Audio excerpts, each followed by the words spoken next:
You can count on it. Now, on another matter, for families in Kentucky and across the nation, the devastation of opioid abuse can be a constant and painful reality. Communities are forced to endure grief, worry, and loss. A recent report showed that my home state suffered more than 1,400 fatalities as a result of drug overdoses last year alone. Despite the troubling statistics, however, there are glimmers of hope.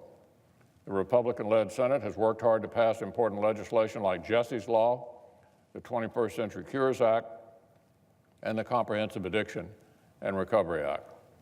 These measures are important steps that should lead to real progress, and there are many other important efforts across the country as well.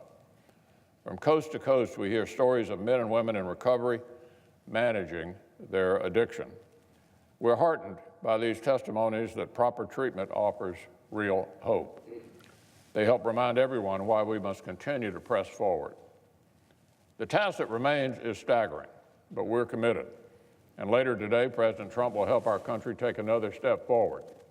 We expect he'll formally recognize the opioid epidemic for the public health emergency that it is.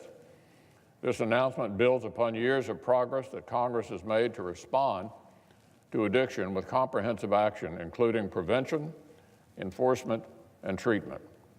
So I'd like to commend the President for his continued commitment to this cause.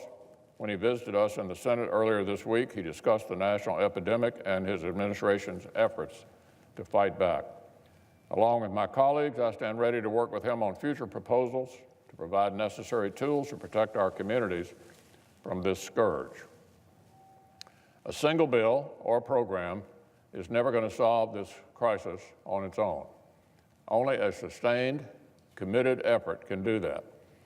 I'm proud of our efforts to combat opioid addiction already. I also know that we will continue to push forward with continued collaboration with many groups, both in Washington and in states and communities all across our country, so that one day we can finally say our country has beaten this crisis once and for all.